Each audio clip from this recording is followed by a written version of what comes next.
Hello, ladies. It is I, Mr. Essential, coming at you once again. And I have once again in my possession my trusty D&D character sheet, which will represent my document of essentialness, which is in my car. So if I get pulled over by the police, I can say, see, I'm supposed to be out driving. Now, as you know, if you have been following, and you should be following my Mr. Essentials channel here on the YouTube, I have been in the middle of a 5-part expose on why Morgan D, a delightful young lady from the American South, why she and her delightful family cannot get to the big pay window, even though they are all essential. And this is part 4 in that documentary series. And this part is going to be controversial, and it's going to upset some people.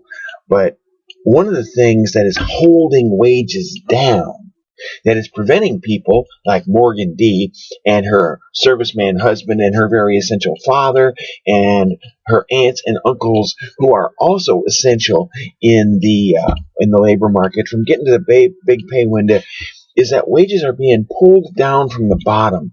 And the reason for that is there's basically people are being brought in, and they are, rather than trying to negotiate a better wage for themselves, they're just basically taking what's offered.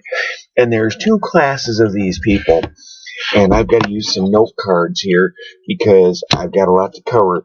And the first class of these people come in on H-1B visas. These are long-term visas to fill jobs that are needed. Here's the thing. Several large insurance companies and movie studios, Disney, brought in lots of these people on H-1B visas, even though they didn't need them. They brought them in because they were paying software engineers and data architects $120,000 a year when they could bring people in from overseas and only pay them $60,000 a year. Now, if you bring in 1,000 data architects and you save $60,000 a year on each one, you can do the math and figure out how much money you're saving. And the other thing that does is it tells data architects, if you want to earn too much money, we'll bring someone from overseas. So it drops the wages of data architects, which in turn depresses the wage scale of the entire information technology community, and that does have a spillover effect into the rest of the economy. The other place where this comes from is people that are in the country illegally. This is the part where people are going to get mad at me, but we have a legal immigration process in this country, and we need to obey it.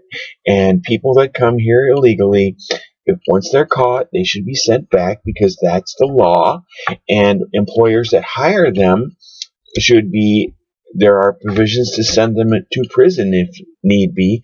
And there are employers that have had that happen. There are 2 types of people here illegally. There's the people that come here on visas, tourist visas, H-1B visas, whatever visa, and the visa expires and they stay. And then there's the people that just simply cross the border illegally, whether they walk across the border from Mexico into Texas, or whether they come by ship from China, which does happen, or whether they fly into Canada and then walk across the border from Canada here. Basically, our borders are fairly porous, and once those people are here, they need to eat, just like you do. So they either need to find jobs or they need to go on welfare. Now, in some places, it's hard for an illegal to get on welfare, which means they got to find a job. So the job they're going to take whatever is offered because they don't have a way to negotiate with someone.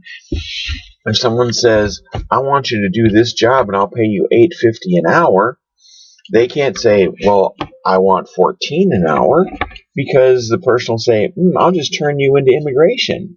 So they got to take it. All right. So they bring down the wage scale.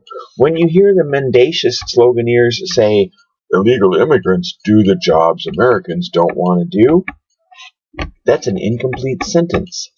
It's illegal immigrants do the jobs Americans don't want to do at the wages being offered. Would you consider going and, Picking celery in a field in California for $8.50 an hour? Probably not.